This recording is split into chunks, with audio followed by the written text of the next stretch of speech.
Hey guys, so it's time for our first video to talk about my surrogacy journeys. I promised you guys that tonight I would tell you why I decided to get into surrogacies and go over a little bit of the scary stuff that happened with my first agency.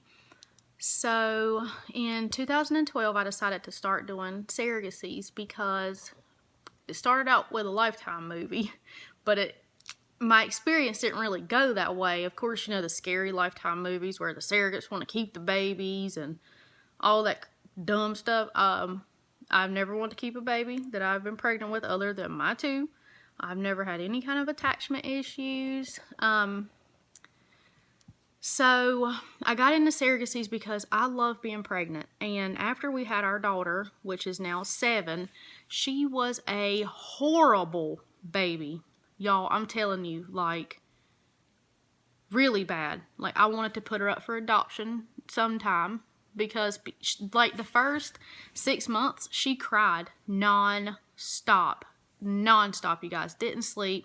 You couldn't hold her to comfort her. The pediatrician finally just told me, you have to put her in her crib and just make sure she's safe and close the door and just let her cry because she cried for no reason. So we decided that was it, no more kids. Matthew had always wanted a house full of kids. As many rooms as our house would have, he wanted to fill them up with kids until summer came along. Needless to say, we only have 2 now. So I'm like, I want to still be pregnant. And just one night, we were watching a Lifetime movie, and it was a surrogacy movie. And I'm like, let me look into this. So Google. I went straight to Google, found an agency that was local. This is the crazy agency I was going to tell you guys about. This agency was local to me. She was out of Selma, North Carolina. You guys can Google it whenever we get done with this video because I know y'all want to know what happened. It was called Baby Steps, and the lady who owned it, her name was Jennifer Saronin. Well, she was just a one lady that owned this thing, but when I first met her and met with my couple, this lady seemed like legit. I mean, it seemed like a small little legit business. But so I got started with her. I'm just going to go over a little bit of the stuff that happened with that. Tomorrow I'll make you guys a video about how to get started. So I got started with Baby Steps. I met the lady. It was always at a restaurant. She never like had an office or anything to meet at. It was a restaurant. So we met and she really liked me, of course.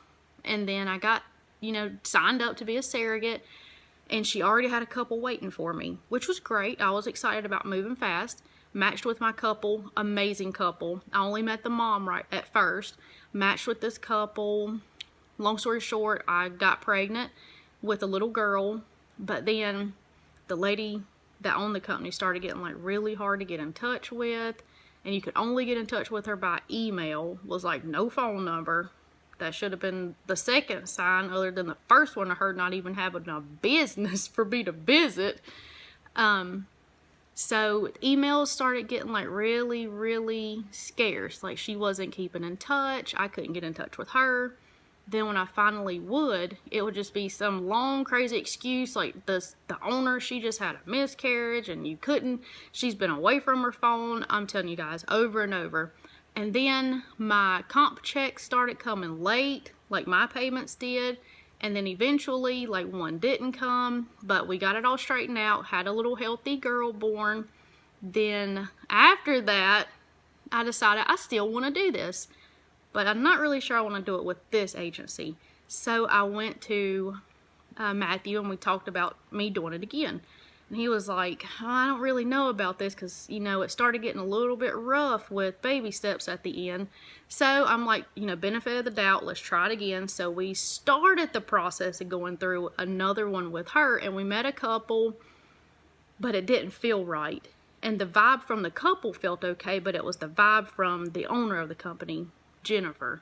It didn't feel right. She started like begging me to do another surrogacy. I mean, like, she emailed Matthew, like reaching out. She was begging. I'm like, something's not right. Gut feeling, it didn't feel right.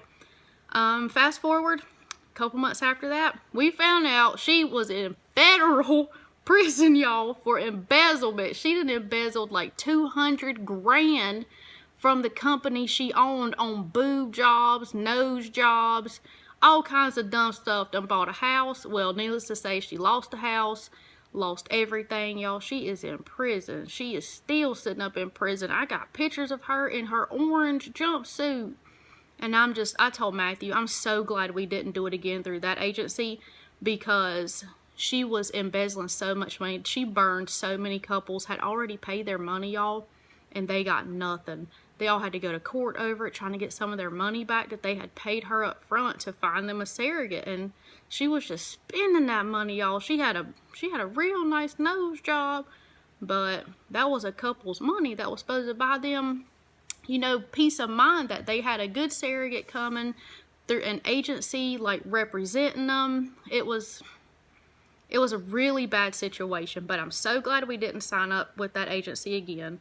She's out of business. It's really hard to find stuff on it anymore, but y'all better look it up. It's Baby Steps LLC, and it was Jennifer Saronin, and it's like Selma, North Carolina. So anyway, after that situation, I kind of stepped back for a little while and did some research on new agencies and found the one that I work with now. They are based out of LA, so that's why I fly back and forth to get pregnant. So on my next video, I'll go over how I got started with this agency. Like, I'll start out with, you know, the first paperwork you have to start filling out, and all the questions they ask are crazy, but then you're like, I guess I kind of see why they want to know this stuff. So that'll be in the next video, you guys. Stay tuned.